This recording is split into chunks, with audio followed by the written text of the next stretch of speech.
Hello.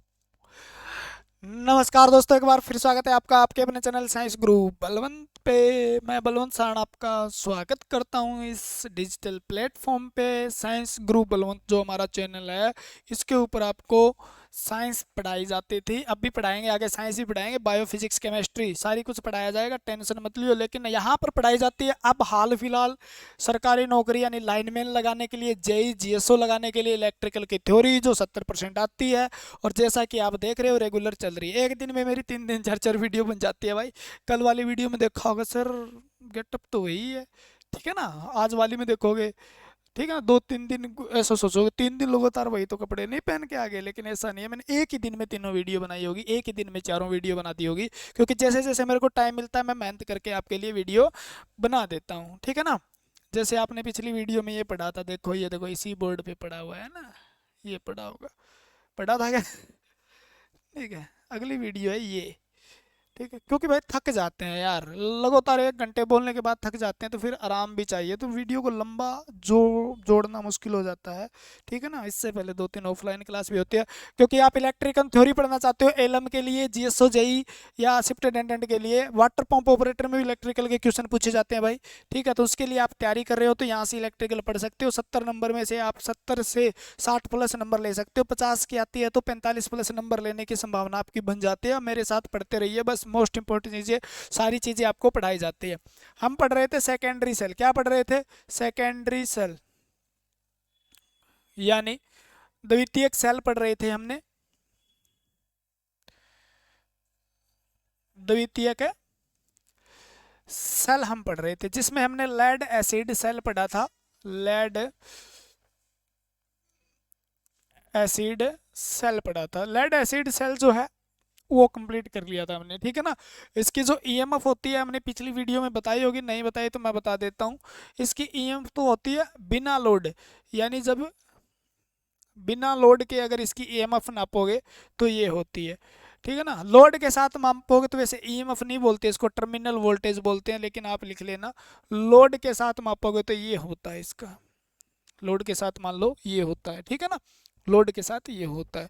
तो lead acid battery में आपने ये भी पढ़ा होगा, भी इसके अंदर क्या लगा होता है? लेड होता है। लेड के क्या बने होते हैं? इलेक्ट्रोड बने होते हैं। क्या बने होते हैं? शीशे के इलेक्ट्रोड बने होते हैं। एसिड इसके अंदर H2SO4 यानी सल्फ्यूरिक एसिड इलेक्ट्रोलाइट के रूप में प्रयोग किया जाता है। बस थोड़ा थोड़ा मोटा मोटा रिवीजन आपका हो गया, जैसे आपने ऑफलाइन क्लास में पढ़ा। इस सेल के जो है वो दोष क्या है, ठीक है, ये पढ़ना है हमें। दोष हुआ है निवारण, ठीक है। कमेंट आते हैं भाई साहब, थोड़ा बहुत बता दिया करो, ठीक है। Defect and remedy, defect and remedy क्या क्या है ज़्यादा, ठीक है। दोष क्या है? तो दोष एक 4 दोष पढ़ने को मिलेंगे आपको, मैं चारों के यहाँ बता दूंगा, और चारों इसी पेज पे खत्म करते हैं, ठीक है। इसी पेज नया लेते हैं यार, फिर मज़ा नहीं आएगा। दोष एवं रेमेडी जो है आपके डिफेक्ट एवं दोष कौन कौन से हैं और इसके निवारण कौन से हैं? दोष 4 प्रकार के देखने को मिलते हैं। कौन कौन से आपको देखने को मिलते हैं? एक तो होता है आपका सेडिमेटेशन, सेडी सेडिमेटेशन, ठीक है। मेंटेशन, अरे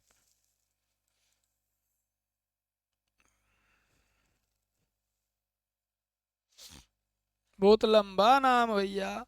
यानी इसका मतलब होता है तलछट दोष, इसको क्या कहेंगे? तलछट दोष।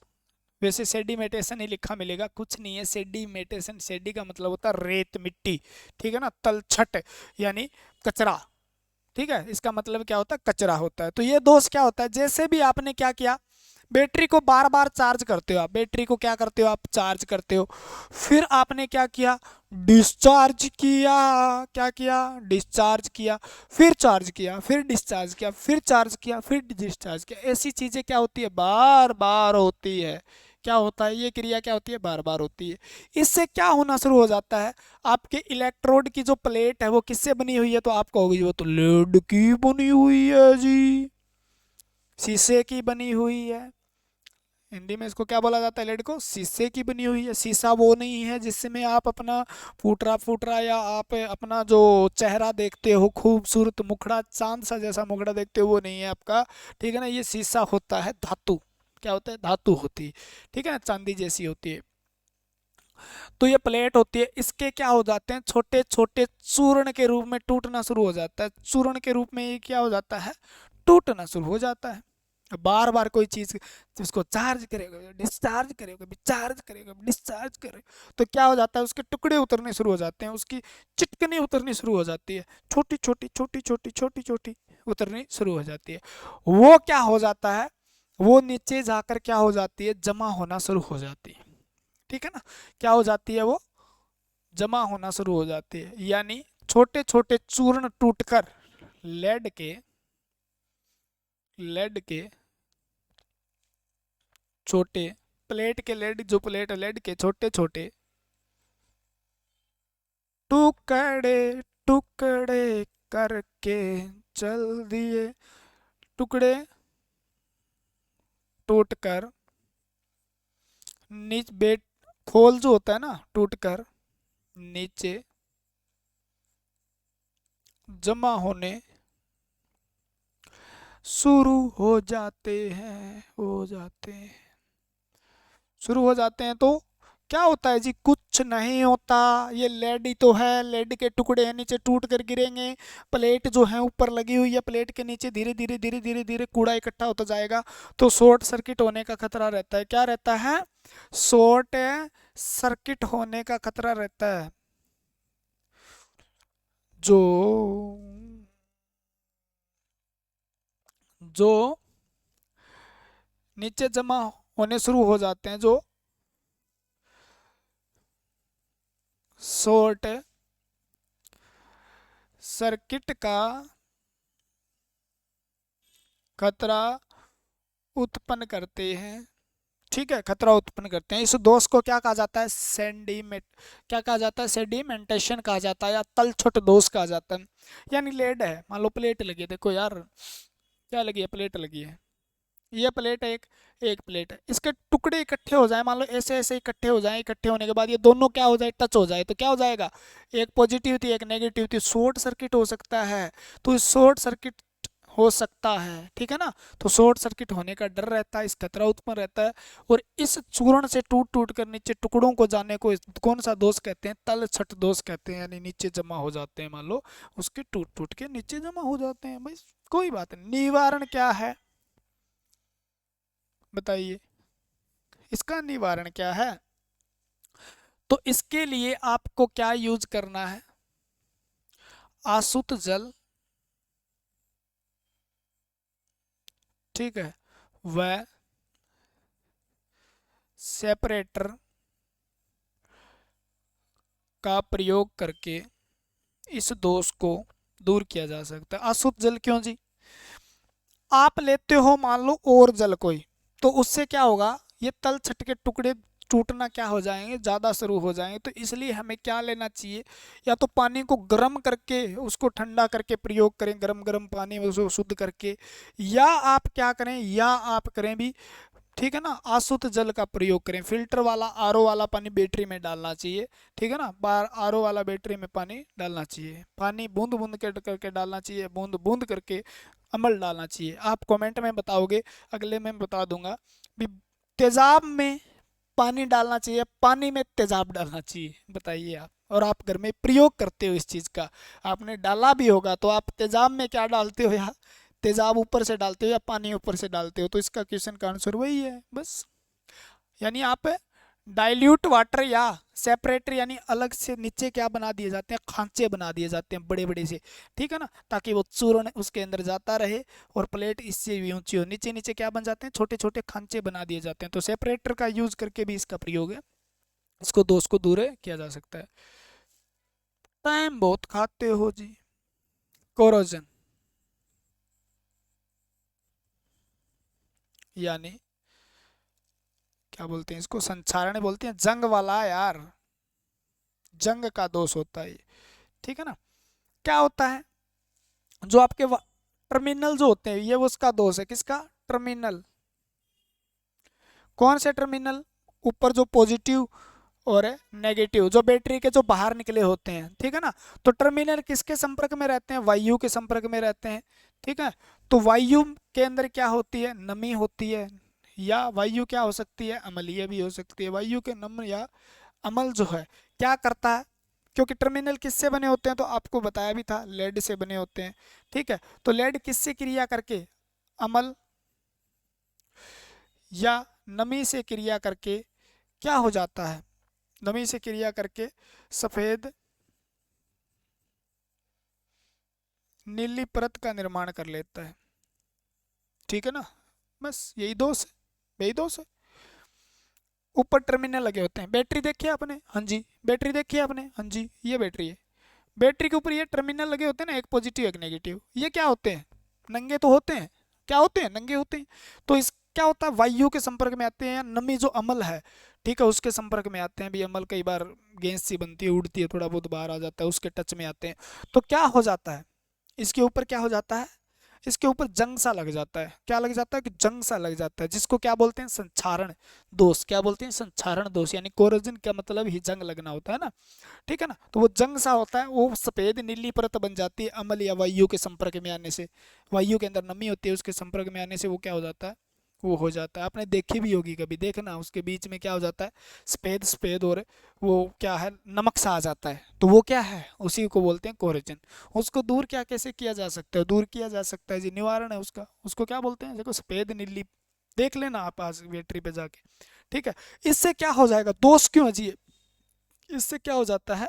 धारा में, इस दो, ये जम जाने के बाद धारा में विरोध पैदा होता है। वहां से बैटरी गर्म होनी शुरू हो जाती है, देख लेना, विरोध पैदा होता है, जिससे बैटरी की लाइफ कम हो जाती है, जिससे धारा कम प्रभावित होती है। जितना ईएमएफ उसका है वो उतना प्रयोग नहीं कर पाता। तो इस दोष को भी दूर किया जा सकता है। हाँ जी, किया जा सकता है। तो इसका निवारण क्या है जी? बता दीजिएगा। इसकी रेमेडी क्या है? ठीक है ना। गाना चल रहा है भाई, परफ्यूम लगावे चुन्नी में। निवारण। बाहर डीजे बज रहा है, किसी की शादी हो रही है, आपको भी शादी करवानी है तो तैयारी कर लीजिए ढंग से, नहीं तो फिर डीजे बज जाएगा आपका, ठीक है ना। फिर शंख बजेगा, नहीं तो तैयारी कर लीजिए बढ़िया से, मौज हो जाएगी, ठीक है। तो निवारण इसका क्या है? कुछ नहीं है जी, गर्म पानी लो। हाँ जी, गर्म पानी लिया। गर्म पानी को कपड़े, गर्म पानी से कपड़े को भिगो लो।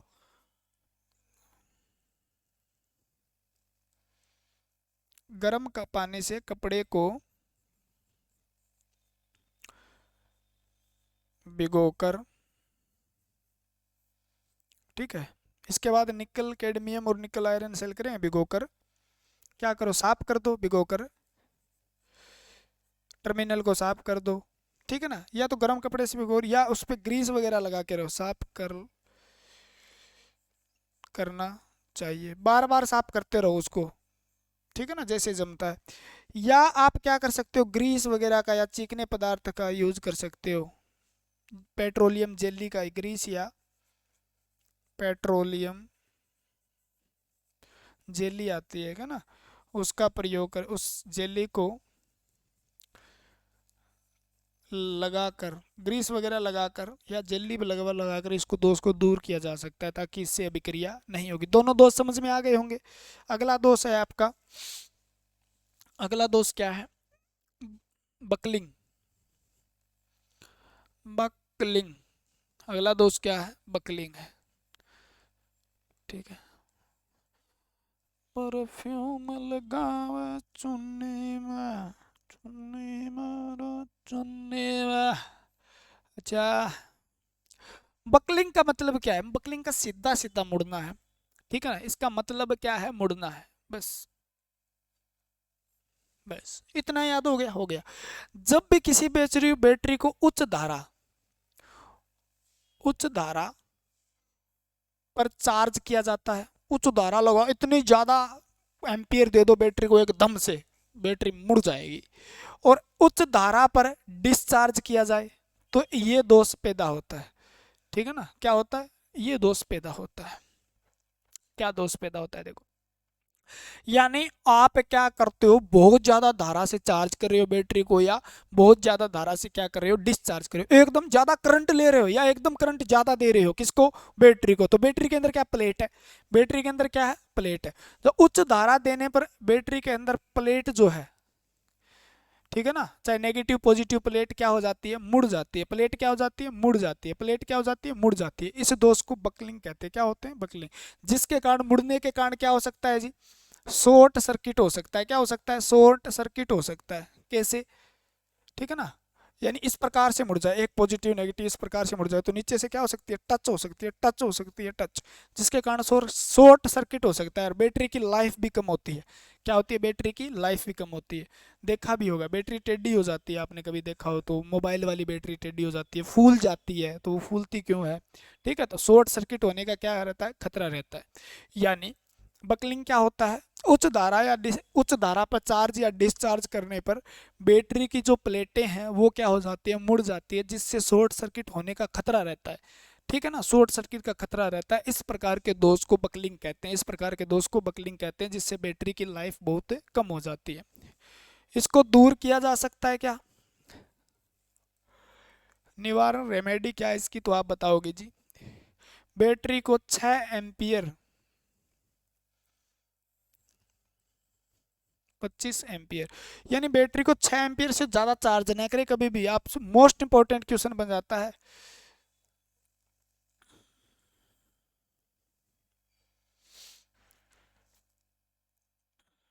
6 एम्पियर से ज़्यादा चार्ज न करें और 25 एम्पियर से ज़्यादा डिस्चार्ज न करें। यानी आप लोड लगा रहे हो तो उस लोड को 25 एम्पियर से ज़्यादा नहीं होना चाहिए लोड, ठीक है ना। तो 25 एम्पियर से ज़्यादा आप लोड को, उसको बैटरी को डिस्चार्ज नहीं करोगे मान लो, और 6 एम्पियर से ज़्यादा आप चार्ज नहीं करोगे, तो ये कभी भी आपके दोस्त देखने को बैटरी में नहीं मिलता है। तो मोस्ट इंपॉर्टेंट दोनों, बैटरी को ज़्यादा से ज़्यादा कितनी धारा तक चार्ज करना चाहिए, 6 एम्पियर तक, कितनी धारा उससे लेनी चाहिए, 25 एम्पियर। दोनों क्वेश्चन बनते हैं, बहुत ही मोस्ट इंपॉर्टेंट है। और इससे क्या नहीं होगा, आपका बकलिंग नहीं होगा। सल्फेशन दिखाई देता है क्या ये, सल्फेशन, ठीक है। सल्फेशन को क्या बोलते हैं, गंधकत्व दोष।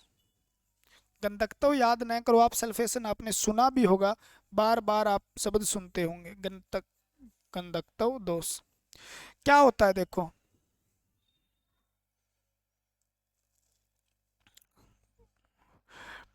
आपने क्या, आपके घर में यूज नहीं है, आप बाहर चले गए, मान लो इन्वर्टर की जो बैटरी लगी होती है, आप बाहर चले गए, ठीक है ना, आप सारे के सारे मेन स्विच वगैरह ऑफ करके चले गए मान लो, ठीक है। तो क्या होता है, जैसे आप चले गए, आपको बाहर 15-20 दिन महीने रह के आना है, आपने देखा भी आए तो बैटरी काम नहीं कर रही है, आपने क्या देखा, आके देखा भी बैटरी काम नहीं कर रही है, तो क्यों नहीं काम कर रही है, उसका कारण क्या है। यानी अगर बैटरी को 1 सप्ताह हो जाए, कितना, 1 सप्ताह, 1 सप्ताह तक सेल का, अगर हम लेड एसिड सेल का प्रयोग नहीं करते हैं, ये लेड एसिड सेल के दोष हैं, याद रखना, किसके दोष हैं, लेड एसिड सेल के दोष हैं ये, ठीक है ना। 1 सप्ताह तक सेल का प्रयोग नहीं करते हैं, तो उसके अंदर जो है आपका PbO2, यानी क्या है ये, लेड पेरा ऑक्साइड जो है, पेरा ऑक्साइड आपको पता भी है, लेड पेरा ऑक्साइड बता रहा हूँ, PbSO4 जो है, यानी लेड सल्फेट जो होता है, लेड सल्फेट क्या हो जाता है, कठोर हो जाता है। अब लेड सल्फेट जब कठोर हो जाता है मान लो, ठीक है, तो वो क्या होता है, रिचार्ज नहीं कर जा सकते, इसको रिचार्जेबल नहीं होती, क्या नहीं हो सकती है, रिचार्ज नहीं होती। फिर आपने जोर मारा, इन्वर्टर खराब हो गया, ये हो गया, रिचार्ज नहीं होती, तो पुनः अवशोषित नहीं होती है फिर ये, ठीक है ना, पुनः अवशोषित नहीं होती है, ठीक है, इसे सल्फेशन कहते हैं। बात है भी बैटरी में क्या था, लेड सल्फेट में बदल जाती है, वो चार्ज डिस्चार्ज नहीं करेंगे तो क्या हो जाएगा, यानी एक सप्ताह तक आपको बैटरी प्रयोग नहीं करते हैं तो उसका कारण क्या है, तो उसके कारण उसके अंदर क्या हो जाएगा, लेड सल्फेट जो है, लेड सल्फेट जो है वो किस में बदल जाता है, कठोर रूप धारण कर लेता है, यानी क्या हो रहा है, कठोर रूप धारण करता है, जिसमें रिचार्जिंग यानी चार्ज करने में बहुत ज़्यादा परेशानी आती है और चार्ज होती भी नहीं है। उसको चार्ज करने के लिए फिर अपने को दूसरी विधि अपनानी पड़ती है, नॉर्मल विधि से चार्ज नहीं होगी।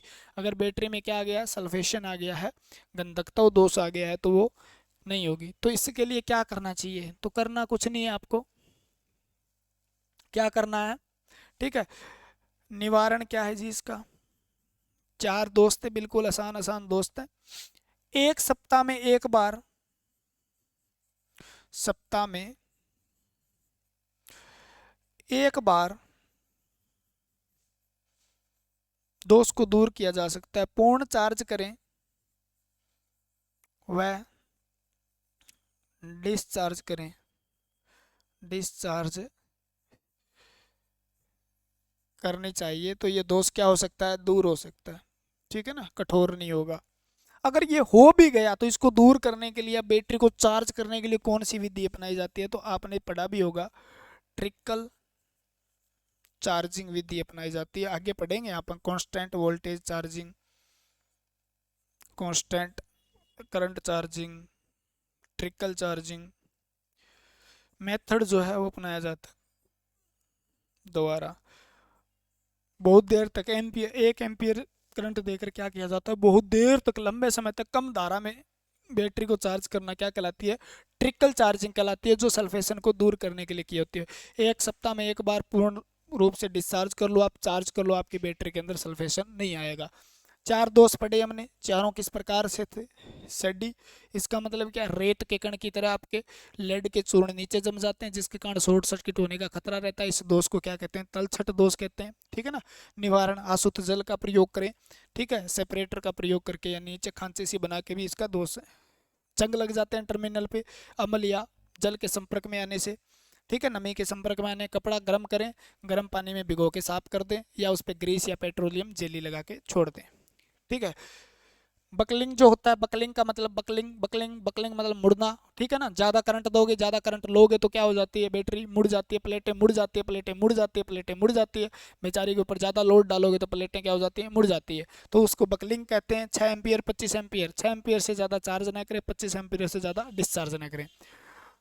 गंधकत्व दोष है वो क्या कहता है, ये गंधकत्व दोष ये कहता है भी, एक सप्ताह तक आप बैटरी को यूज नहीं करते हैं तो उसके अंदर क्या हो जाता है, जो आपका लेड सल्फेट है वो कठोर हो जाता है, कठोर होने के कारण आपको दोबारा चार्ज करने में कठिनाई आती है, और कठिनाई आनी है उसके कारण वो दोबारा नॉर्मल विधि से चार्ज नहीं हो सकती। उस विधि से चार्ज आप नहीं करनी है तो दूसरी विधि अपनाई जा सकती है, ट्रिकल चार्जिंग विधि, कम एम्पियर पर बहुत लंबे समय तक चार्ज करना, या उसको एक सप्ताह में एक बार चार्ज करें या एक बार डिस्चार्ज जरूर करें। तो ये थे आपके लेड एसिड सेल के दोष और उनका निवारण है। लेड एसिड सेल हमने पीछे पढ़ लिया था, किस प्रकार से पढ़ा था आपको पता भी है। वीडियो को लाइक करते रहें, वीडियो पर कॉमेंट करते रहें, वीडियो को ज़्यादा से ज़्यादा शेयर करते रहें, क्योंकि आप बहुत प्यारे प्यारे बच्चे हो और प्यारे प्यारे बच्चों का काम प्यारा प्यारा होना चाहिए। आगे हम पढ़ेंगे, ठीक है ना, nickel iron cell, nickel cadmium cell,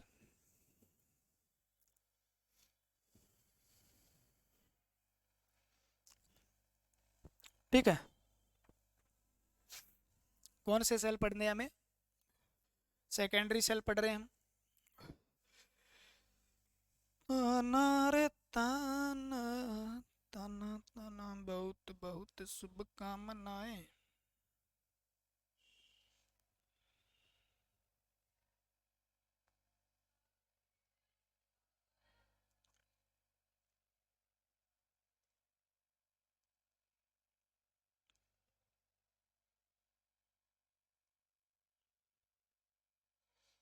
14 साल क्या दे रखा है भैया, लाइनमैन की भर्ती आ गई है, एज लिमिट वगैरह वगैरह, छोड़ो यार, बाद में देख लूंगा मैं तो, हाँ?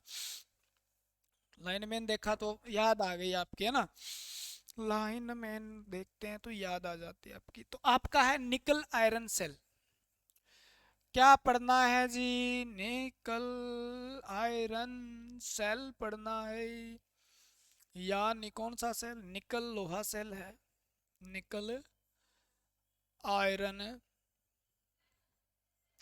सेल पढ़ना है हमें, कुछ भी नहीं है।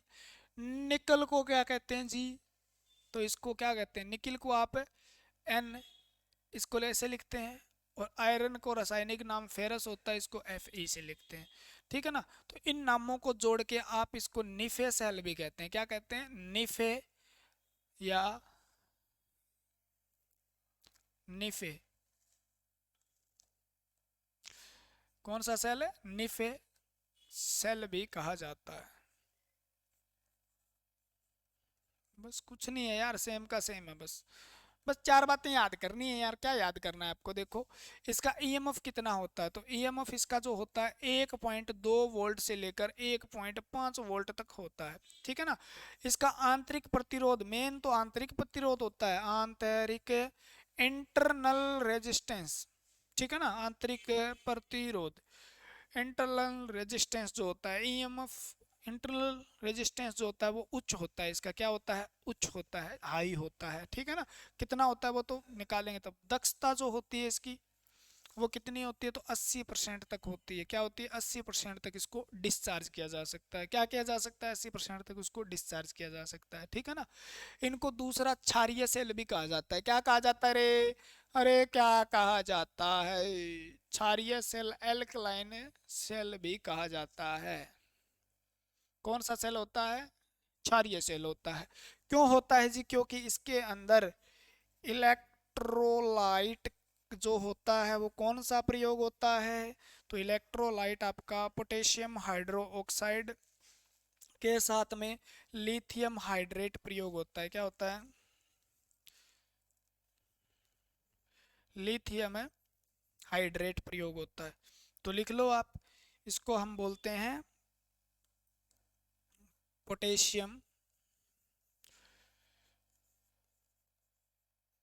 Hydro oxide, hydro oxide O H लिखा होता है ना, ऑक्साइड, जिसके आगे ओ लिखा होता है उसको ओ हाइड्रो ऑक्साइड बोलते हैं। ओ एच को हाइड्रो ऑक्साइड पे पोटेशियम। ठीक है, लिथियम हाइड्रेट बोल देते हैं, यहाँ पे क्या बोलते हैं, लिथियम, लिथियम हाइड्रेट। ठीक है ना, हाइड्रेट जल से संबंधित है ना। तो लिथियम हाइड्रेट, पोटेशियम हाइड्रेट, ये दोनों क्षार हैं। ओ एच जिसके आगे होता है ना, ओ एच, ओ एच, वो सारे के सारे क्या होते हैं, क्षार होते हैं। तो क्षारीय सेल है, ये क्या है, क्षारीय सेल है। क्षारीय सेल है तो इसके अंदर निकल और फेरस का यूज होता है, वो इलेक्ट्रोड के रूप में प्रयोग होता है। ठीक है ना। ईएमएफ इसका इतना होता है जी, आंतरिक प्रतिरोध उच्च होता है, दक्षता कितनी होती है, 80%। याद कर लेना, दक्षता बार बार पूछे जाए, 80 80 80 80। ठीक है ना, 80% होती है। तो ये क्या है, ये दोनों इलेक्ट्रोलाइट यानी, साफ लिख दो यार, इतनी भी क्या जल्दी है सर जी, इतनी भी क्या जल्दी है, इलेक्ट्रो लाइट। ठीक है ना, इलेक्ट्रोड ले लो।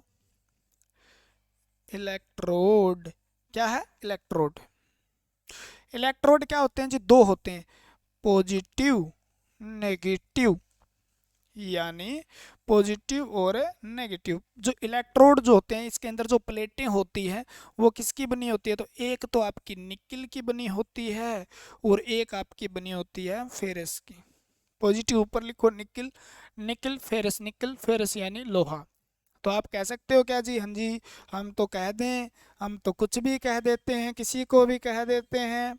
निकिल और फेरस यानी आयरन यानी लोहे की बनी होती है। तो आपसे पूछे पॉजिटिव इलेक्ट्रोड किसका, प्लेट किसकी बनी होती है, तो निकिल की बनी होती है। इसमें इलेक्ट्रोड नेगेटिव जो होता है वो लोहे का बना होता है जी। किसका बना होता है, लोहे का। ठीक है ना।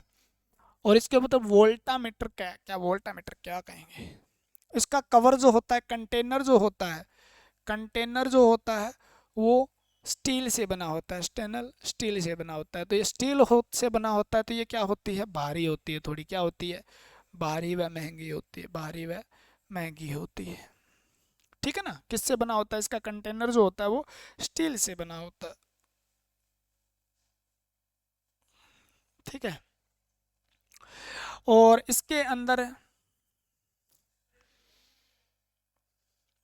क्या नहीं होता, क्या क्या नहीं होता, जैसे अपन ने पिछ, , ,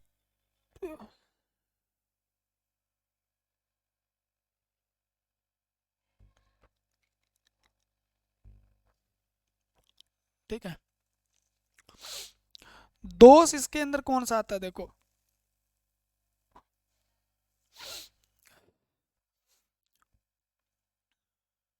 मैं कह रहा हूँ स्टील का कंटेनर बना होता है यार, क्या लिख देता हूँ मैं अभी, तब तो मैं सोचूं गलत क्या लिखा दिया ना। कंटेनर तो किसका बना होगा, रबड़ का बना होगा यार, मरवाओगे आप, है ना। भारी और महंगी होती है, ठीक है। इसकी प्लेटें जो है, इनकी प्लेट जो है वो किससे बनी होती है, स्टील से बनी होती है यानी, ठीक है। तो इसके कारण इसके अंदर क्या नहीं होती, तो बकलिंग नहीं होती। अब थोड़ी देर पढ़ा है ना, बकलिंग नहीं होती इसके अंदर, मुड़ती नहीं है ये। दूसरा इसके अंदर क्या नहीं होता, सल्फेशन नहीं होता है। क्या नहीं होता है, सल्फेशन नहीं होता है, ठीक है ना, क्योंकि इसमें क्षारीय द्रव हमने पहुंचाया है। तीसरा इसके अंदर सेडिमेटेशन बहुत कम होता है। एक और दोष होता था यार, उसका नाम क्या था, कोरेजन। ये दोष भी इनके अंदर ना के बराबर होते हैं, यानी होते ही नहीं है। तो ये दोष नहीं होते, इसलिए इनका जीवन काल ज़्यादा होता है। सेडिमे जो मेटेशन था, सेडिमेंटेशन था, यानी तलछट दोष था, वो होता है लेकिन बहुत कम होता है भैया, बहुत कम होता है। इतने में इसका जीवन काल समाप्त हो जाता है बैटरी का। तो होने का होता है तो भी दिक्कत नहीं करता, शॉर्ट सर्किट नहीं होता, इसलिए इसका जीवन काल थोड़ा सा ज़्यादा होता है। बैटरी का जीवन काल ज़्यादा होता है, बैटरी का जीवन काल क्या होता है, ज़्यादा होता है, बैटरी का जीवन काल ज़्यादा होता है, ठीक है। ये बातें हो गई। लो यहाँ पे ही लिख लो, इस बैटरी को यहीं ख़त्म कर देते हैं, राम नाम इसका सत्य कर देते हैं। तो इसका प्रयोग कहाँ पे होता है, ठीक है। पिछले वाली बैटरी का प्रयोग कहाँ होता है, इन्वर्टर में, ठीक है ना। ये ज़्यादातर बड़े वाहन, ट्रक, कार या स्कूटर, ठीक है ना, स्कूटर, बाइक, रेलवे, और कहाँ यूज होता है यार इसका, ठीक है। एसी वेसी चलाने के लिए भी इसका यूज किया जाता है, आदि के लिए इसका यूज होता है। पीछे वाली का बैटरी वगैरह, इन्वर्टर की बैटरी किससे बनी होती है, लेड एसिड बैटरी होती है वो इन्वर्टर की बैटरी। इन्वर्टर के रूम में या मतलब इसको चार्ज लाइट वगैरह जलाने के लिए सोलर सेल के पीछे भी इसका प्रयोग किया जा सकता है, तो वो लेड एसिड बैटरी का था। यहाँ पर मोटे मोटे वाहनों को चलाने के लिए इसका प्रयोग किया जाता है, क्योंकि इसमें देखभाल की कम आवश्यकता होती है। देखभाल की कम, क्योंकि ये चीज़ें नहीं होती तो कम देखभाल की आवश्यकता होती है, इसलिए इस प्रयोग किया जाता है। कंटेनर रबड़ का बना होता है, ठीक है। इसकी जो पॉजिटिव नेगेटिव है निकल और फेरस की बनी होती है, सेपरेटर लगे होते हैं वगैरह वगैरह, सारी चीज़ें वो सेम होती है पीछे वाले में, लेकिन इसके अंदर ये चीज़ें अलग है, ठीक है ना। ये बातें 80% ओचो है, बस कुछ नहीं है।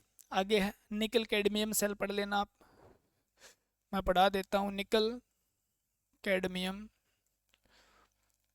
सेल, इसके बाद सेल का हम कर लेते हैं, सेल का कॉम्बिनेशन या ग्रुपिंग कर लेते हैं ना। निकल कैडमियम सेल, ठीक है। निकल कैडमियम सेल, तो निकल कैडमियम सेल का अंदर क्या है, देखो ये क्या है, निकल है, और ये क्या है, कैडमियम है, यानी सी डी, कौन, सी डी कैडमियम को कहते हैं, ठीक है। ये भी कौन सा सेल है, क्षारीय सेल है। कौन सा सेल है, क्षारीय सेल है, इसमें भी क्षार का योग करेंगे, ठीक है ना। बस क्या करेंगे इसके अंदर, कुछ नहीं करना। इलेक्ट्रोड आपसे पूछे किससे बने होते हैं, इलेक्ट्रोड, इसमें ज़्यादा चीज़ें याद नहीं करनी है। इलेक्ट्रोड क्या होता है, एन ई का बना होता है। एन ई का मतलब क्या बना होता है, पॉजिटिव बना होता है। बस इसके अंदर कैडमियम का प्रयोग किया जाता है, किसकी जगह, पिछले वाले में जहाँ नेगेटिव की जगह क्या था, देखो नेगेटिव में क्या था, लोहा था, बस यहाँ पर कैडमियम है, बस इतना ही फर्क है। यानी एनोड किसका बना होता है इसके अंदर, और कैथोड किसका बना होता है, ये बात पूछी जाएगी तो आप बता देना। एनोड वही जो पिछले में निकल से बना था, कैथोड कैडमियम से बना होता है। एनोड निकल से बना होता है, और कैथोड किससे बना होता है, कैडमियम से बना होता है। किससे बना होता है, कैडमियम से बना होता है, ठीक है ना। तो इलेक्ट्रोड यही होते हैं। बाकी क्या होता है जी, इलेक्ट्रोलाइट क्या होता है जी, इलेक्ट्रोलाइट क्या होता है जी, इलेक्ट्रोलाइट क्या होता है? तो इलेक्ट्रोलाइट वही सेम का सेम जो आपका पीछे था।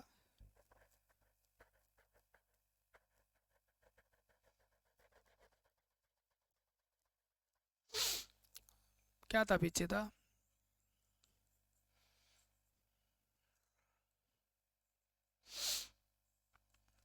ठीक है ना।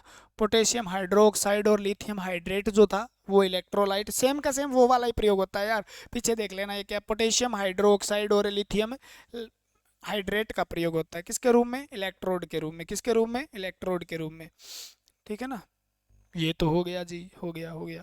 इसका ईएमएफ आपसे पूछ ले, ईएमएफ उतना ही होता है जितना उसका लगभग कितना था, पीछे वाले का था, यानी उतना ही 1.2 से 1.5 वोल्ट होता है। ठीक है। और क्या इसका? कुछ नहीं है, बस इतना याद कर लो, पीछे वाला का सेम ही है। ठीक है। क्या हो गया रे?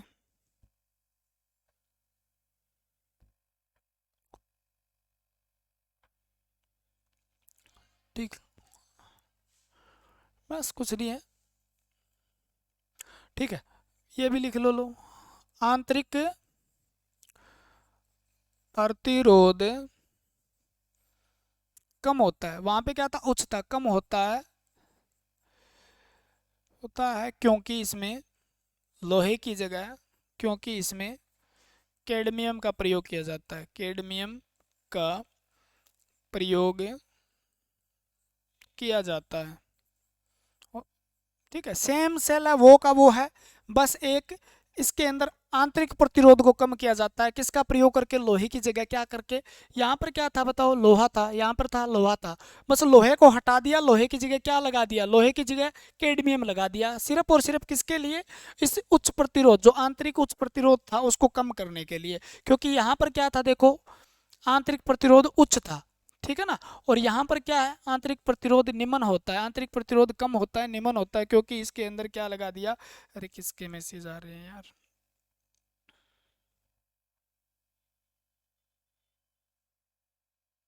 ठीक है, क्लियर है? हो जाएगा जी। यहाँ से दर्द करने लग गया यार। अच्छा, एक आपकी जो लिथियम आयरन बैटरी होती है, आपने देखा भी होगा, एक लिथियम आयरन सेल जो होता है, ये देखा है क्या आपने, कहाँ प्रयोग होता है? बस इतना याद कर लेना, इसका कुछ याद कर लेना। ठीक है, इसका प्रयोग मोबाइल और फ़ोन वगैरह के अंदर इसका प्रयोग होता है। मोबाइल हो गया, आपका फ़ोन हो गया, ठीक है ना, लैपटॉप हो गया, इसके अंदर किसका प्रयोग किया जाता है? तो ये भी एक सेकेंडरी सेल है, कुछ नहीं है, सेकेंडरी सेल है। ठीक है ना, क्या होता है? सेकेंडरी सेल होता है, लिथियम आयरन सेल बोल देते हैं। ठीक है ना, कैसा सेल है ये? द्वितीयक सेल है, जिसको आप किस में लगाते हो? मोबाइल के अंदर। तो पूछा जा चुका है, द्वितीयक सेल है, बस इससे कुछ नहीं पूछा जाता बाकी। ठीक है ना, क्योंकि ये पुराना नहीं है, नया थ्योरी का क्वेश्चन ज़्यादा डीप नहीं पूछा जाएगा इसमें से। ठीक है। एक सोलर सेल भी होता है, ये तो सोलर सेल तो बाद में ही पढ़ेंगे यार। ठीक है, सोलर सेल तो बाद में पढ़ेंगे।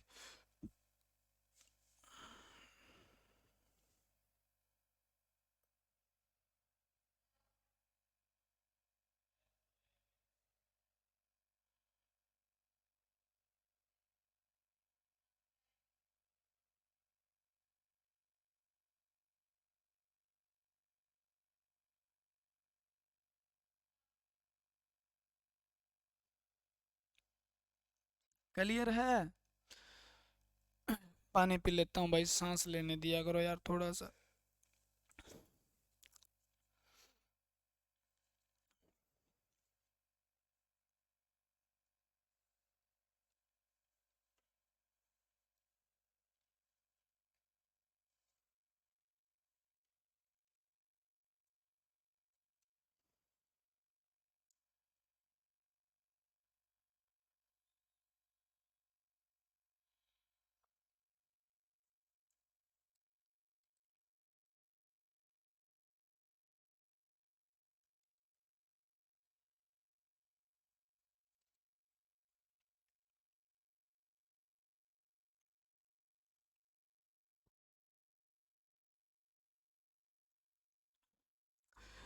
तेरा तेरा तेरा शुरू। लिख लो भाई।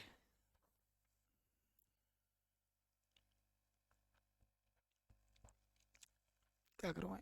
आंतरिक प्रतिरोध करवाएं या पहले ग्रुपिंग ऑफ सेल करवाएं?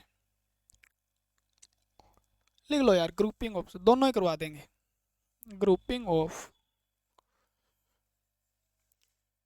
सेल, सेल का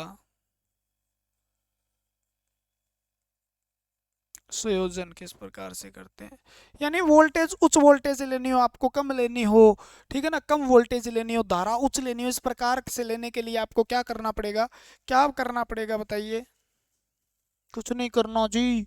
एक सेकंड रुक जाओ भाई, एक सेकंड यार, चाय का जुगाड़ कर लेते हैं ना।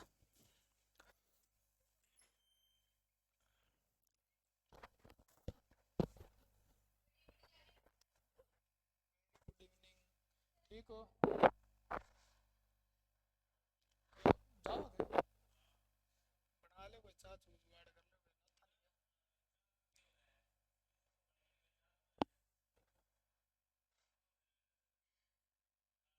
वो वो तो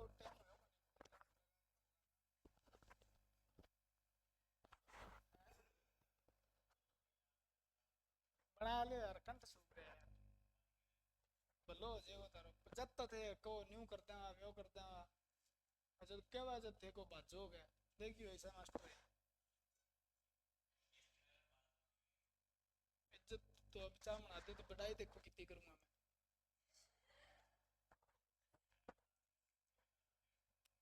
पक्का पिसा दो। मैं जल्दी बना दो फिर। एक पानी पानी टेक के चल जाओ पहले। पानी टेक के चल जाओ पहले। पानी पानी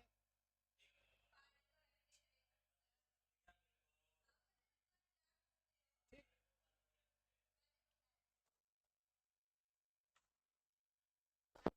लो भाई चाह का जुगाड़ करके आया हूँ मैं। ठीक है। ग्रुपिंग ऑफ सेल जो होता है वो किस प्रकार से होता है देखो। पहले बात तो सेल को जब जोड़ा जाता है, या तो आप जोड़ सकते हो श्रेणी क्रम में, चाहे आप जोड़ो समांतर क्रम में। क्या जोड़ना है? समांतर। यानी आप सीरीज के अंदर जोड़ दो तो सीरीज के अंदर भी जोड़ोगे, या आप पैरेलल के अंदर जोड़ोगे, ठीक है ना, पैरेलल के अंदर जोड़ोगे। तो जोड़ना जो है सेल को श्रेणी या किसमें जोड़ना, सेल को जोड़ना, तो उसको हम बैटरी कहते हैं। ये बात याद रखना। क्या कहते हैं? बैटरी कहते हैं। क्या कहते हैं? बैटरी। यानी बैटरी जो आपको घर में यूज करते हो वो बैटरी सेल नहीं है, वो बैटरी है। बैटरी यानी उसके अंदर छोटे छोटे सेल लगे होते हैं। आप देखना कभी प्लेट निकाल के देखोगे, एक सेल, दो सेल, तीन सेल, वो सेल का डिपेंड करता है उस पर, ठीक है ना। तो सेल लगे होते हैं। जोड़ना क्या होता है? बैटरी सेल, ठीक है ना। तो ग्रुप करना यानी आप किस किस में ग्रुप कर सकते हो, तो आप एक तो श्रेणी क्रम में जोड़ सकते हो इसको। किस में जोड़ सकते हो सेल को? श्रेणी क्रम में। दूसरा आप ग्रुपिंग किस में कर सकते हो? समांतर क्रम में जोड़ सकते हो। किस में जोड़ सकते हो? समांतर। वीडियो को लाइक करके कमेंट करके शेयर बिल्कुल कर दिया करो भाई, नहीं तो फिर मज़ा नहीं आता, क्योंकि आप वो हैं, आप मेरे प्यारे स्टूडेंट हैं, और बहुत ही अच्छा आपको कंटेंट मिल रहा है, ठीक है ना। बहुत अच्छा कंटेंट मिलने का मतलब है आप थोड़ा, हमारा देखो गला सूख गया भाई, थूक सूख गया यार, ठीक है ना, गले से पढ़ाते पढ़ाते, ठीक है ना। तीसरी चौथी वीडियो, चौथी पांचवा छठा लेक्चर है, उसके बाद सीधा यहाँ से जाऊंगा, जाते ही ड्यूटी चला जाऊंगा बेचारे, और बच्चे की जान लेगो क्या? ठीक है, थोड़ा सा काम कर दिया करो यार। श्रेणी क्रम में देखो, एक ये सेल आपके पास, एक ये सेल आपके पास, एक ये सेल आपके पास, आपने क्या किया? ये पॉजिटिव, ये पॉजिटिव, ये पॉजिटिव, इसको इससे जोड़ दिया, इसको ऐसे जोड़ दिया, इसको ऐसे जोड़ दिया, ठीक है, ये जोड़ दिया। इसके आपने लगा दिया लोड, लगा दिया, मान लो लोड लगा दिया, ये लोड लगा दिया आपने, ठीक है, लोड लगा दिया। तो इसको श्रेणी क्रम बोलते हैं। जब पॉजिटिव वाला नेगेटिव वाला पॉजिटिव से, फिर नेगेटिव वाला किससे जुड़ा है? पॉजिटिव से, और ये नेगेटिव वाला देखो कहीं ना कहीं पॉजिटिव से जुड़ा है। यानी असमान जब क्या हो, जुड़े हो, मतलब पॉजिटिव नेगेटिव फिर पॉजिटिव फिर नेगेटिव, यानी ऐसा समूह या ऐसा क्रम जिसके अंदर पॉजिटिव सिरा नेगेटिव से जुड़ा हो और नेगेटिव सिरा पॉजिटिव से जुड़ा हो, ऐसी ऐसे सेल का संयोजन को हम क्या कहते हैं, श्रेणी क्रम कहते हैं, या क्या कहते हैं, श्रेणी क्रम कहते हैं। ऐसा क्यों किया जाता है, क्योंकि उच्च विभव लेने के लिए किया जाता है। उच्च विभव यानी उच्च विभव का मतलब है पोटेंशियल यानी वोल्ट, ज्यादा वोल्ट के लिए, ठीक है ना। ये वोल्ट जुड़ जाएगी, आपको पता भी है, आपने पीछे रेजिस्टेंस वाले में पढ़ा होगा, ठीक है ना। और कम से कम धारा लेनी होती है हमें, निम्न धारा लेने के लिए, यानी कम से कम हमें क्या लेना है, एम्पियर करंट लेना है, और ज़्यादा से ज़्यादा वोल्टेज हमें लेनी है। तो हम क्या करेंगे फिर, इस तरीके से जोड़ देंगे। यानी ये सारे के सारे, मान लो ये 4 वोल्ट है, ये 4 वोल्ट का ये सारे में समान सेल है, तो 4 4 8 और 4 12 वोल्ट हो जाएगी। टोटल क्या हो जाएगी, 12। यानी धारा क्या होगी, उच्च धारा उच्च वोल्टेज लेनी है हमें, और इनमें धारा क्या हो जाएगी, निम्न धारा होगी, ठीक है ना। समांतर क्रम कैसे जुड़ेगा, ये सेल है, ये है, एक ये सेल है, एक ये है, एक ये है, एक ये है, ठीक है ना। तो ये क्या, इसका नेगेटिव है, ये पॉजिटिव है, ये पॉजिटिव है, ये पॉजिटिव है, ये नेगेटिव है, नेगेटिव है, ठीक है ना। अब इस नेगेटिव को किससे जोड़ना है, इस नेगेटिव को नेगेटिव से, पॉजिटिव को पॉजिटिव से, पॉजिटिव को पॉजिटिव से, नेगेटिव को नेगेटिव से जोड़ना है, ठीक है। ऐसे क्रम को, ऐसे क्रम को अब यहाँ लगा दो आप, कोई बल्ब लगा दो, मान लो रजिस्टर लगा दो आप, ठीक है ना, ये बल्ब जल जाएगा, ठीक है ना। तो क्या हुआ देखो, 4 वोल्ट है, 4 वोल्ट है, 4 वोल्ट है। अब इसके अंदर क्या होगा, ये टोटल 4 वोल्ट ही देगा, यानी टोटल अगर आप वोल्ट देखोगे तो इस बल्ब के अंदर क्या आएगी, 4 वोल्ट ही आएगी। यानी मीटर से नापोगे आप तो कितना वोल्ट दिखाएगा, तो 4 वोल्ट दिखाएगा, ठीक है ना। यानी क्या हो गया, धारा जो उच्च हो गया, धारा तीनों की जुड़ जाएगी, और इसके अंदर जो वोल्टेज है वो एक सेल के समान ही होगी, या अनुपात में हो जाएगी, ठीक है ना। तो आप कहोगे ऐसा क्यों किया जाता है, तो आप ऐसा निम्न विभव जहां पर आवश्यकता होती है वहां पर जोड़ दिए जाते हैं, और उच्च धारा की जहां पर, यानी हमें करंट ज़्यादा चाहिए तो वहां पर क्या किया जाता है, ऐसा किया जाता है, ठीक है ना। यानी लंबे समय तक करंट लेना है, कम लेना है तो श्रेणी क्रम में जोड़ो, समांतर क्रम में यानी एकदम से ज़्यादा करंट लेना है तो हमें जोड़ना होगा समांतर क्रम में। मिश्रित क्रम का मतलब क्या है, एक ये बैटरी आपकी, ठीक है ना, इसको इससे जोड़ दिया, इसको इससे जोड़ दिया, यानी नेगेटिव पॉजिटिव, नेगेटिव पॉजिटिव, ये तो हो गया श्रेणी क्रम में, ठीक है। अब दूसरा ऐसे जोड़ दिया आपने, मान लो ये पॉजिटिव हो गया आपका, समझ रहे हो ना, अरे देख रहे हो ना विनोद, का देखना पड़ता है रे भैया आजकल दुनिया में।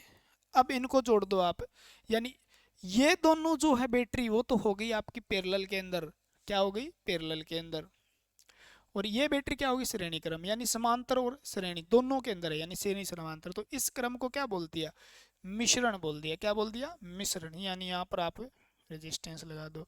तो ऐसा दोनों चीज, अगर आपको ज्यादा वोल्टेज चाहिए, ज्यादा विभव चाहिए, और आपको ज्यादा धारा चाहिए, ज्यादा धारा चाहिए, यानी उच्च विभव उच्च करंट चाहिए, तब हम क्या करते हैं, फिर मिश्रित क्रम का सहारा लेते हैं।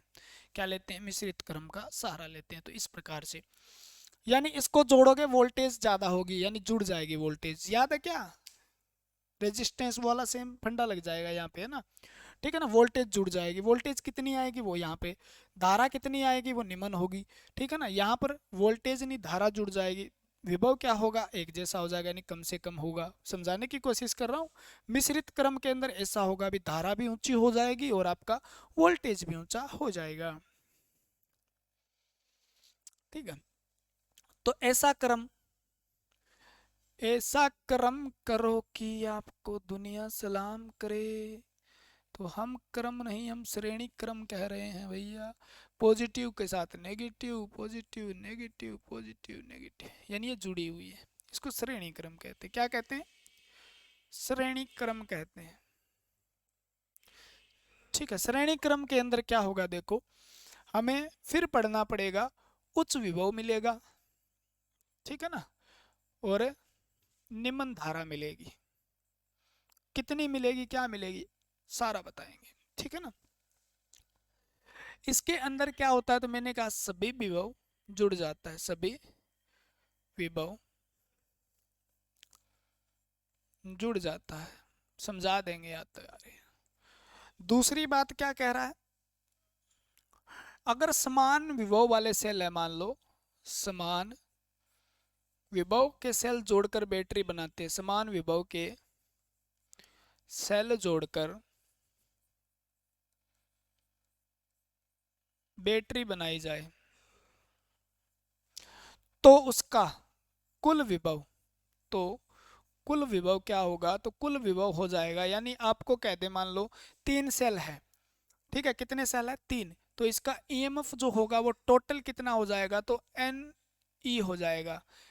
एन यहाँ पर नंबर ऑफ सेल है, नंबर ऑफ सेल है, ठीक है ना, और ई यहाँ पर क्या है, ईएमएफ, बैटरी का ईएमएफ है, ठीक है ना, टोटल कितना होगा। मैंने आपको ये कह दिया मान लो 4 वोल्ट के 10 सेल जोड़े जाते हैं, ठीक है, तो कुल विभव कितना होगा, आपसे ये पूछ ही लेता हूँ, मतलब कुल विभव उसके अंदर कितना होगा, ये समझाने के लिए। तो आप कह दोगे जी 4 वोल्ट के यानी समान सेल जोड़ दी जाए हैं तो उसका कुल विभव कितना होता है, तो आप कहोगे समान अगर विभव यानी समान विभव ही है ना, ठीक है ना, पोटेश, तो उसका ईएमएफ कितना होगा टोटल, तो आप कहोगे जी ई टी, तो आपने बताया था एन ई, ई टी, ठीक है ना, कितना है 4 है, सेल कितने हैं 10, सेल कितने हैं 10, नंबर ऑफ सेल 10 है, गुणा में टी जो आपका ई कितना है 4 है क्योंकि 4 वी है एफ, तो कितना हो जाएगा, तो आप कहोगे जी टोटल जो कुल विभव है वो 40 वोल्ट हो जाएगा, कितना हो जाएगा 40 वोल्ट हो जाएगा। यही कह रहा है यार, कुछ नहीं कह रहा, मान लो 4 वोल्ट 4 वोल्ट 4 वोल्ट ऐसे 10 लगे हैं तो टोटल जोड़ दो या सीधा 10 से गुणा कर दो या 10, 4 को 10 बार जोड़ दो, बात बराबर ही है, ठीक है ना। दूसरी बात आपसे ये पूछा जा सकता है आई किसके बराबर होता है, आई या इसके अंदर जो इंटरनल रेजिस्टेंस होता है जिसको हम आर से डिनोट करते हैं, यानी आंतरिक प्रतिरोध क्या होता है, आंतरिक प्रतिरोध के बारे में बताइए, ठीक है ना, ये समझाऊंगा, आप थोड़ा सा वेट करना। तो वो टोटल क्या होगा, यानी आर टी क्या होगा, टोटल रेजिस्टेंस क्या होगा, तो वो किसके बराबर होगा, तो वो भी एन आर के बराबर होगा, याद रखना एन आर। यानी मैं कह दूं अगर किसी 10 सेल है मान लो, वो सेम ले लो 10 सेल हैं और 10 सेल यहाँ पे नंबर ऑफ सेल और उसका एक का आंतरिक प्रतिरोध, आर का मतलब क्या है आंतरिक प्रतिरोध, एक सेल का 3 ओम प्रतिरोध आंतरिक मान लो, तो 10 सेल का कितना होगा, यानी 10 श्रेणी क्रम में जुड़े हैं तो कितना हो जाएगा, तो आप कहोगे जी 10 गुणा 3 30 ओम हो जाएगा, तो वही बात है, ठीक है ना, तो वही बात है, ठीक है, तो ये भी लिख लो साथ, 10 10 तो क्या होगा यार, 1 ओम आंतरिक प्रतिरोध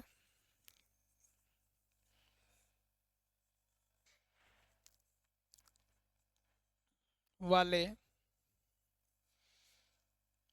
5 सेल श्रेणी क्रम में जुड़े, 5 सेल श्रेणी में जुड़े हैं, श्रेणी क्रम में जुड़े हैं, तो उनका टोटल आंतरिक प्रतिरोध कितना होगा, तो आर टी कितना होगा ये पूछा है, टोटल आंतरिक प्रतिरोध कितना होगा, तो आपको पता ही है आर टी किसके बराबर होता है एन, एक ही जैसे हैं सारे के सारे एन आर, तो आप कहोगे जी आंतरिक प्रतिरोध यानी कितने सेल है जी 5 है, नंबर ऑफ सेल 5 है और आर कितना है जी 1 है, तो आप कहोगे जी टोटल प्रतिरोध हो गया 5 ओम, बस लिख लेना, समझाने के लिए बता दिया आपको, बाकी इसके न्यूमेरिकल तो आप करेंगे, हो जाएगा क्या।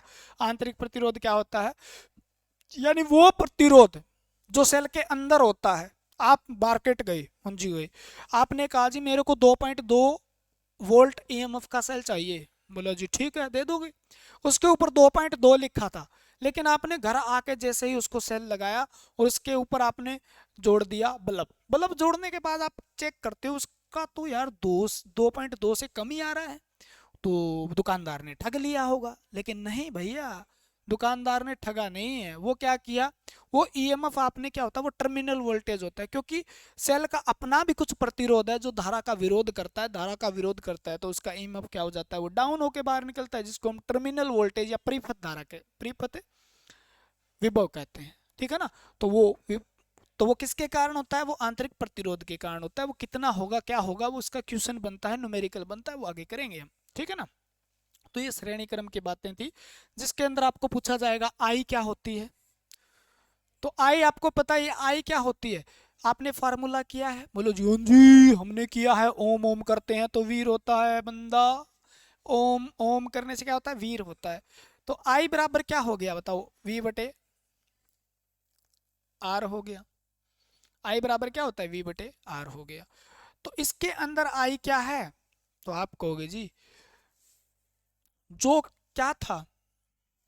सभी सेल का प्रतिरोध, सभी सेल का वोल्टेज, सभी, हाँ, सभी सेल का विभव निकाल लो। ठीक है ना? और बटे में क्या निकालना है? सभी सेल का आंतरिक प्रतिरोध निकाल लो। सभी सेल का आर निकाल लो। और आर के साथ आपको क्या करना है? वो और करना है यार। आर, एन आर निकाल लो प्लस में आर, यानी कुल प्रतिरोध निकाल लो आप सभी सेल का। कुल प्रतिरोध, कुल प्रतिरोध कितना होता है? कुल प्रतिरोध लिख लो। ठीक है, इसका संशोधन करते हैं आप। ठीक है ना? कुल प्रतिरोध कितना होगा आप बताओ जी? बता सकते हो? आई बराबर ये होता है। तो सभी सेल का जो होगा, सभी सेल का विभव कितना है वहां पे देखो, मैंने लिखा है एन ई, सभी सेल का विभव है। ठीक है ना? कुल प्रतिरोध कितना है? तो एक तो आपका क्या हो गया? एन आर प्रतिरोध है, और बाहर का प्रतिरोध, परिपथ का पूरे का प्रतिरोध। ये सेल के अंदर का प्रतिरोध है, ये सेल का आंतरिक, सेल का कुल आंतरिक प्रतिरोध है। दो बार देख लेना भाई वीडियो, तब मजा आएगा, है ना? और ये परिपथ का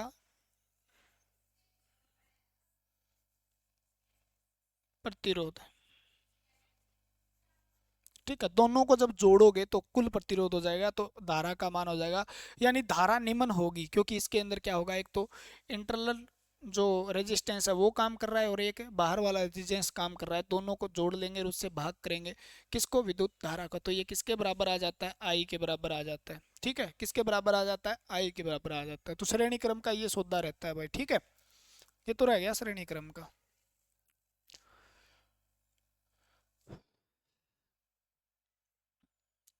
और अपना तेरा बेगाना तेरा हुआ। समान, समांतर, समानांतर क्रम।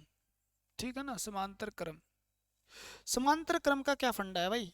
ठीक है ना? समांतर क्रम का क्या फंडा है? न्यूमेरिकल बताऊंगा आपको मैं, तो एक दो इसके बारे में पहले ये कर लो। हमें चाहिए उच्च धारा। क्या चाहिए? उच्च धारा चाहिए।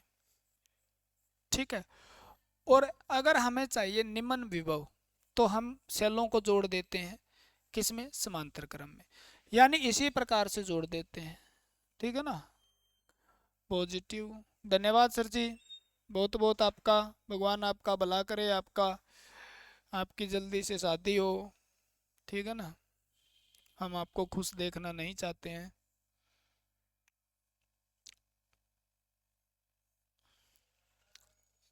हाँ जी, यानी ये चार का है और ये चार का है, तो दोनों में क्या होगा? वोल्टेज कितनी होगी? कितनी वोल्टेज होगी? भाई चाय दे गए, मजा आ गया ना? 1 घंटा 3 घंटे हो गए मेरे को, तो आपको तो 1 घंटा हो गया।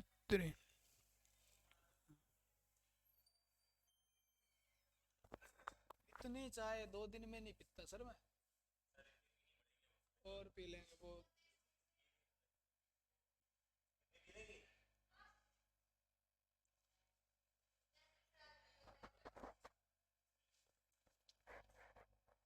जल्दी दो, क्लास बच्चे वेट कर रहे हैं।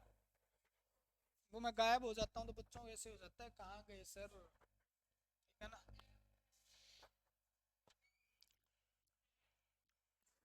ये चाय, ये कप हमारा भैया। लव यू है सभी को। चाय पी लो फ्रेंड्स। आह, कुछ ना हो चाय से, लेकिन ये गले में गरम गरम पानी जाता है ना, खुल जरूर जाता है ये थोड़ा थोड़ा। मेरा वैसे भी कम खुला हुआ है यार।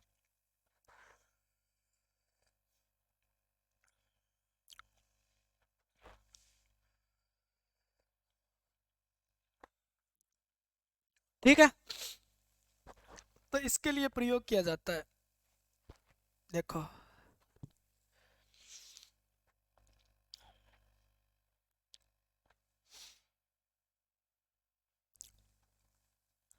देखो धारा कितनी होगी तो आप ऐसे लिख लो, कुल विभव कितना होगा, तो कुल विभव कितना होगा तो आप कहोगे जी एक सेल ई के बराबर हो जाएगा।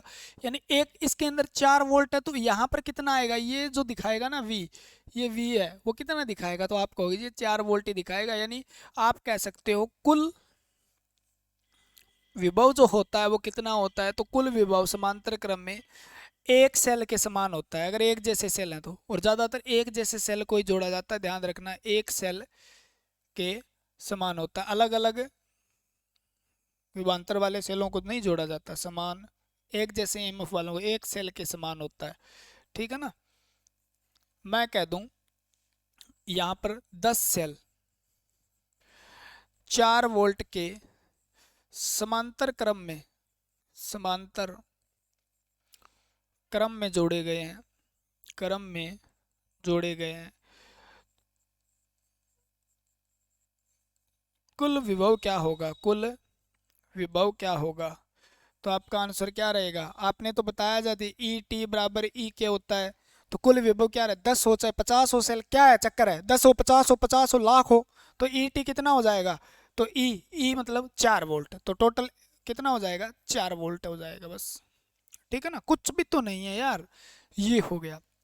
दूसरा आपसे ये पूछ लेगा, मान लो वो तो लिख लिया होगा आपने, बहुत अच्छे बच्चे हो आप, प्यारे प्यारे हो, राज दुलारे हो, ठीक है ना, माँ के आंखों के तारे हो, क्या बात है जी, मज़ा आ गया, मज़ा आ रहा है, ठीक है ना। पढ़ने में मज़ा आ रहा है या नहीं आ रहा, और आ जी, ठीक है। चाय के साथ साथ आप लिख लो आर टी कितना होगा, यानी कुल आंतरिक प्रतिरोध कितना होगा, कुल आंतरिक प्रतिरोध कितना होगा, ठीक है। सारा कुछ पढ़ाना पड़ेगा भाई, आसान चीजें भी पढ़ाएंगे मुश्किल भी पढ़ाएंगे। आंतरिक प्रतिरोध कितना होगा, तो आंतरिक प्रतिरोध जो होगा वो कितना होगा बताइए, यानी एक प्रतिरोध है उसको जितने सेल हैं उससे भाग कर देंगे, टोटल का उतना आंतरिक प्रतिरोध हो जाएगा, ठीक है। वही ले लो, इसका मैं कह दूं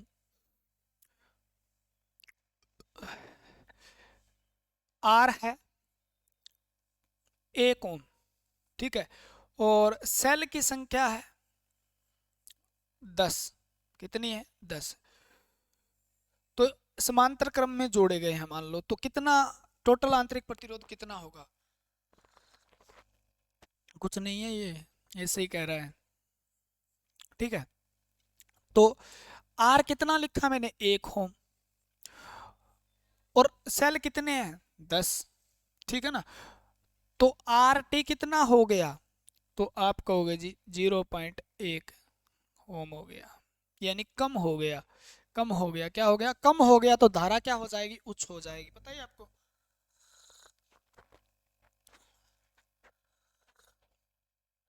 कुल धारा कितनी है, कुल परिपथ धारा कितनी होगी, सर्किट वोल्ट करंट कितना होगा, धारा कितनी होगी, यानी आई किसके बराबर होगा, तो आई किसके ही नहीं बराबर होगा भाई, तो ई तो है आपका, ई तो 4 वोल्ट ही है टोटल ना, एक अकेला ही है, यानी इसको क्या लिखना है आपको, वोल्ट लिख लो, और ई बराबर आई आर, ये तो मैंने करवा ही दिया था यार, आर आर ऊपर क्या है ई, वोल्ट के बराबर है, नीचे आर क्या, आर को बांटना है रे, आर को क्या करना है, बांटना है, तो टोटल आर जो है, अरे यार ऐसे लिख लो यार तुम, पहले ऐसे लिख लो फिर लिख लेना ना, ठीक है ना, कुल विभव, ठीक है ना, बटे में कुल प्रतिरोध, कुल प्रतिरोध क्या होता है, आई के बराबर होता है, क्या होता है, कुल प्रतिरोध, ठीक है ना। तो आई क्या है, कुल वोल्टेज कितनी है, तो आप कहोगे जी ई तो है, कुल टर्म ई टी है, ई है, सीधा लिख दो चाहे आप। आंतरिक प्रतिरोध कितना है, तो आंतरिक प्रतिरोध आर बटे एन तो है, आंतरिक प्रतिरोध को आर टी कितना है, आर एन तो है, प्लस में क्या है आर कर दो, यही हो जाएगा जी, सेम हो जाएगा जी, ठीक है। एन एलसीएम ले लो आप, एन ले लो, चलो एलसीएम ले, नीचे वाले को हल करते हैं पहले, एन एलसीएम ले लिया, तो ये आर हो गया प्लस में एन आर हो गया, ये हो जाएगा ना। और ऊपर में तो अलग ही था अपना फंडा, ई हो गया। ठीक है, एन को ऊपर ले जाओ, एन ई हो गया। और नीचे क्या हो जाएगा, आर प्लस एन आर। तो ये क्या हो जाएगा, कुल धारा का मान हो जाएगा, इसके अंदर कितनी धारा बहेगी। ठीक है, ये धारा का मान हो जाएगा ना। तो समांतर क्रम में क्या क्या सिस्टम है ये देख लो आप। समांतर क्रम में ये है। ठीक है, मिश्रित क्रम और पढ़ा देता हूँ भाई, चलो टाइम हो ही रहा है तो कोई दिक्कत ही नहीं है। ठीक है, पढ़ा ही देते हैं। मिश्रित क्रम, देखो दो चीजें जरूर याद रख लेना, ये न्यूमेरिकल व्यूमेरिकल ना हो ना, तो ये चीजें दो याद जरूर रख लेना हर, चाहे श्रेणी क्रम की याद रखो और किसकी याद रखनी है, श्रेणी क्रम की याद रखनी है, चाहे समांतर क्रम, दोनों की ये चीजें जरूर याद रखना। ठीक है ना, इस बात की कमी है और अपने सी की परवाह ही नहीं है।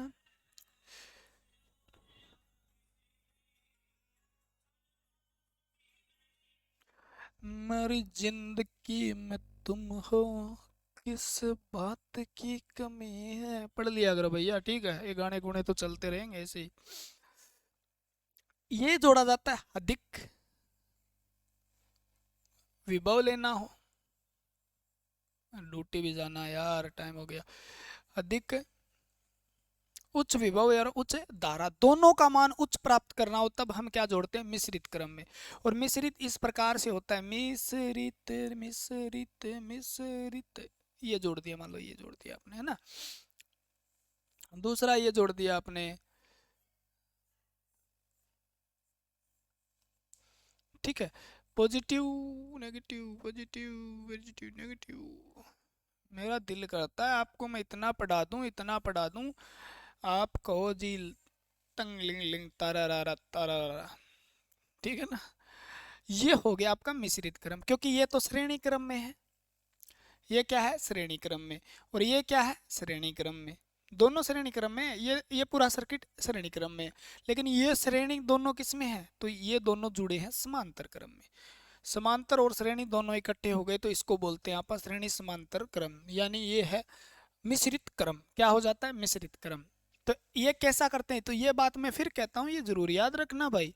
ठीक है ना, बाकी याद रखो ना रखो, बाकी जाए तेल लेने, लेकिन जो अच्छी तरीके से 50 में से 50 नंबर लेना चाहता है उसको तो करना ही पड़ेगा।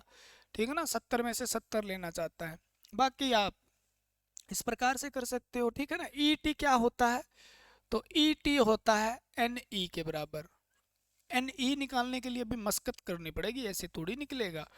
आर टी यानी आंतरिक प्रतिरोध कितना होता है, तो वही होता है, यानी आपको ऐसे गुणा करना पड़ेगा, एन आर से गुणा करना पड़ेगा, और नीचे में आपको एम देना पड़ेगा, यानी वो एम क्या है, श्रेणी क्रम के समूह की संख्या है, याद लिख लेना, यानी श्रेणी क्रम समूह की संख्या है। ठीक है ना, यानी यहाँ पे कितने समूह है श्रेणी क्रम के, एम एक है, एम दो है, तो एम की जगह क्या रखेंगे, इसमें हल करेंगे तो इसमें दो रखेंगे। कितना रखेंगे, दो। यानी श्रेणी क्रम वालों की संख्या एक और दो, इस प्रकार से तीन और चार हो, तो इस प्रकार की लिख देंगे एम, उसको लिखते हैं एम, श्रेणी क्रम में समूह की संख्या, यानी श्रेणी क्रम में एक समूह हो गया, दो समूह हो गया। ठीक है ना, एन आर क्या हो गया, ठीक है ना, एन आर क्या हो गया, तो बताओ एन आर क्या हो गया, टोटल आंतरिक प्रतिरोध, यानी नंबर ऑफ सेल और उसका टोटल आंतरिक प्रतिरोध, ये हो जाएगा। तो टोटल प्रतिरोध याद कर सकते हैं आप। ठीक है, कैसे याद कर सकते हैं जी, बताओ। एक है, इसका पहले निकालो, बहुत लंबा हो जाएगा, इसका निकालो कितना प्रतिरोध है। ठीक है, इस प्रतिरोध को, इसका प्रतिरोध निकालो, दोनों प्रतिरोध यानी इस प्रतिरोध को इस प्रतिरोध, यानी दो श्रेणी क्रम में हो गए तो इसको क्या कर दो, दो से गुणा कर दो। ठीक है ना, और भाग दे दो श्रेणी क्रम समूह की संख्या से, आंसर आ जाएगा, आंसर आ जाएगा। यानी टोटल निकाल के भी एक से मान लो, मैं कह दूं एक होम है, देखो एक होम है, एक होम है, एक होम है, एक ओम है, एक ओम है, एक ओम है, आंतरिक प्रतिरोध है। तो कितना हो गया, 1 2 3 4 5 6, यानी एन तो हो गया 6, एन तो 6 हो गया, और आंतरिक प्रतिरोध 1 यानी 6 हो गया। और श्रेणी क्रम में कितना है, तो आप कहोगे जी 6, श्रेणी क्रम में कितने हैं, 1 और 2 है, तो टोटल प्रतिरोध 3 ओम हो जाएगा। इस प्रकार से कर सकते हो आप। ठीक है, अब समझ में आ गया। हाँ जी आ गया। आई क्या होगा जी, आई थोड़ा सा लंबा चला जाएगा आपका। आई जो है, ई टोटल कितना है, ठीक है, और R1 प्लस आर, R1 कह रहा हूँ, आर टी, ये हो जाएगा आई। तो इस आई को निकालने के लिए क्या करना पड़ेगा जी, ई टी कितना होगा आप बताइए। ई टी जो होता है वो क्या होता है, एन ई होता है, ठीक है। आर टी क्या होता है, तो आर टी ऊपर लिखा आपने एन आर, आर टी की जगह आप एन आर लिखोगे, बटे में क्या लिखोगे, एम लिखोगे, आर टी की जगह एन आर बटे एम लिखोगे, प्लस में क्या लिख दोगे, आर लिख दोगे जी, टोटल हो जाएगा। ठीक है, इसको हल कर लो अब, एन ई तो ऊपर रह जाएगा, ये लाइन हो गई, एम को हमने एलसीएम ले लिया, एम यानी एन आर प्लस में एम आर हो गया, आर जो ऊपर चला जाएगा तो एन एम ई हो जाएगा ये, ठीक है, एन एम ई, और बटे में N R plus M R हो जाएगा, एन आर एम आर। तो ये टोटल आपका निकल जाएगा, टोटल इसकी वोल्ट ड्रॉप, कितने ड्रॉप होगी, धारा निकल जाएगी। ठीक है, ये इतना लफड़े में आप लिख लेना, बुक में उतार लेना, क्योंकि ये काम जब आएगा, जब वो छोटी छोटी चीज़ें याद हो जाएगी तो आप डीप पढ़ना चाहोगे, तब ये काम आएगा। तब मैं न्यूमेरिकल क्वेश्चन दूंगा ना, तब आपके पसीने ना छूटे, बस इतना ध्यान रखना। आप क्या रखना है, आपको इतना ध्यान रखना है। तो ग्रुपिंग ऑफ सेल आपका कंप्लीट हो गया। क्वेश्चन दे दो जी, अब क्वेश्चन करेंगे तो आपके पसीने छूट जाएंगे, तो इसलिए आप याद कर लेना इतना ही। ठीक है, और ये आर क्या है, इसको समझ लें एक बार ना। 1 घंटा 11 मिनट, ये लंबी हो जाए चाहे, क्योंकि पीछे वाली क्लास कोई कोई देखेगा यार, ठीक है ना। आर से का मतलब क्या होता है, आर का मतलब क्या होता है, छोटे आर का मतलब होता है सेल का इंटरनल रेजिस्टेंस, आंतरिक प्रतिरोध।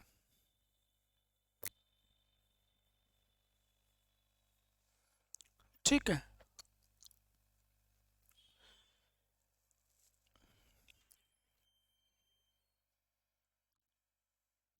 ओ हो आइए आइए ठाकुर साहब, सेल में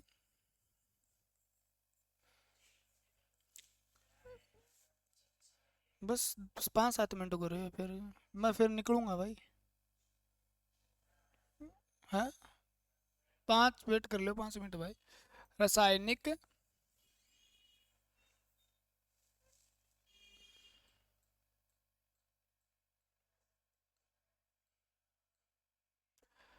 रसायन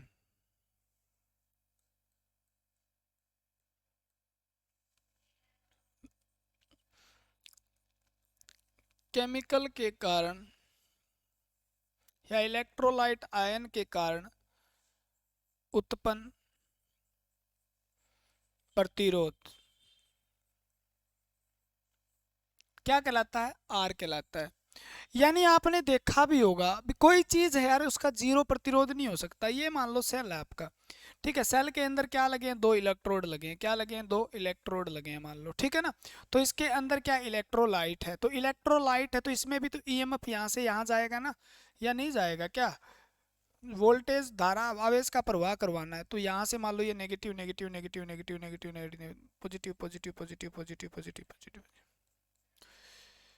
ठीक है ना। तो इसके कारण भी तो क्या होगा, यानी इसके अंदर जो प्रतिरोध होगा, ये तो बाहर का प्रतिरोध है, ये अंदर का प्रतिरोध है, यानी इसके अंदर भी कुछ ना कुछ क्या हुआ, प्रतिरोध यानी धारा में बाधा उत्पन्न होती है, जिसको हम केमिकल के कारण या रसायन के कारण या इलेक्ट्रोलाइट के कारण उत्पन्न बाधा को हम क्या कह देते हैं, आंतरिक प्रतिरोध कह देते हैं। जिसके कारण क्या होता है आपको पता भी है क्या होता है, ठीक है।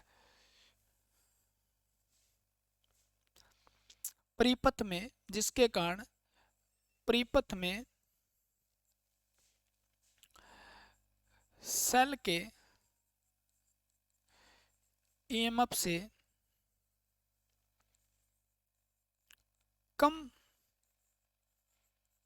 विभव होता है। ठीक है ना। आपने देखा भी, सेल आप लेके आए मार्केट से, मार्केट सेल के ऊपर लिखा था 2.2 वोल्ट।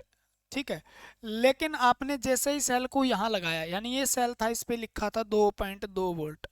ठीक है, जैसे ही आपने लोड लगाया, बल्ब जलना शुरू हुआ, आपने वोल्ट मापा, आपने क्या मापा, वोल्ट मापा, लेकिन ये वोल्ट दिखा रहा था 2। आपने सोचा मेरे को ठग लिया, नहीं ठगा। ठीक है ना, क्योंकि ये जो बीच का है 2 वोल्ट, 0.2 वोल्ट जो है कहाँ गए, तो वो किसने खा गए, वो आपके सेल के बीच में जो प्रतिरोध होता है, जिसको हम क्या कहते हैं, इंटरनल रेजिस्टेंस, यानी आंतरिक प्रतिरोध रोक लेता है। क्या रोक लेता है, आंतरिक प्रतिरोध। ठीक है ना, तो वो कितना होता है। ठीक है ना, आंतरिक प्रतिरोध, यानी आपने हमेशा पढ़ा होगा, मैंने टर्मिनल वोल्टेज पढ़ाया आपको, टर्मिनल वोल्टेज, परिपथ धारा, परिपथ है, विभव कितना होता है, तो परिपथ विभव होता है जितना सेल है, यानी आपने जितना सेल लेके आए, जितने EMF का, उससे माइनस कर दो। क्या करना है आपको, आई आर करना है। आई आर का मतलब वोल्ट होता है, क्या करना है, वोल्ट होता है। ठीक है ना,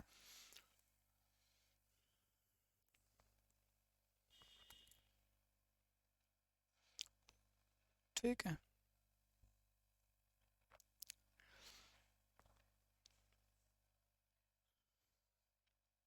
तो इस वोल्टेज को आप क्या लिख सकते हो, इस वोल्टेज को भी आप, वोल्टेज ही तो है, विभव है, इसको आप लिख लो यार, क्या लिख लो, वी लिख लो। तो वी बराबर क्या हो गया, ई माइनस आई आर। ठीक है, वी किसके बराबर होता है, तो वी आपको पता ही है, वीर बराबर वीर वीर वीर, यानी वी बराबर आई आर के होता है ना। तो वी बराबर आई आर लिख लो आप, क्या दिक्कत हो गई आपको, और ई माइनस आई आर लिख लो। ठीक है, अब बताओ, इसको इधर लेके आओ, इधर लेके आओ, इधर लेके आओ, इधर आर नीचे चला जाएगा, तो आई करंट, रेजिस्टेंस क्या होगा, चलो रेजिस्टेंस निकालते हैं आप, है ना।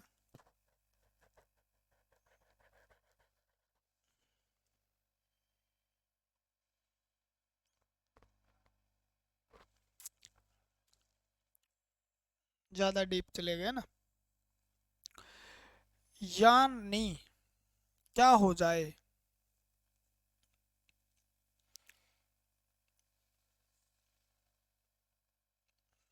ठीक है, इतना याद कर लो बस। तो इंटरनल रेजिस्टेंस क्या होता है, अब आर को आप इधर लेके आओगे, मान लो आर को आपने इधर लेके आए, ठीक है, बराबर में क्या हुआ, पूरा ईएमएफ। ठीक है, उसमें से आप क्या दिखा, घटा दोगे टर्मिनल वोल्टेज, ये वोल्टेज घटा दोगे, बराबर बटे में क्या कर दोगे, बटे में भाग दे दोगे धारा से, यानी रेजिस्टेंस क्या होता है आपको पता ही है, आर क्या होता है, वी बटे आई, यानी ये टोटल वी ये है, यानी टोटल वी और आई ये है, तो इससे भाग दे दोगे, ये क्या आ जाएगा, इंटरनल रेजिस्टेंस आ जाएगा। और इसको किस में मापेंगे, क्योंकि ये किसके बराबर है, टोटल वी के बराबर है, परिपथ में जितनी वी, यानी जो घटी है, कितना ड्रॉप हुआ है। ठीक है ना, और ये आई यानी ये करंट है आपका एम्पियर में, जिसको मापा जाएगा, ऐसे लगा लो आप। ठीक है ना, आपको बताया गया, ठीक है, सेल की ईएमएफ 2.2 वोल्ट है। ठीक है, बता दी उसने। टर्मिनल वोल्टेज यानी लोड के साथ अपने जोड़ा, जोड़ते ही उसके परिपथ में धारा बहती है 2 वोल्ट। कितनी बहती है, 2 वोल्ट। ठीक है, परिपथ में कितनी बहती है, 2 वोल्ट। और इसने आपको दिया है,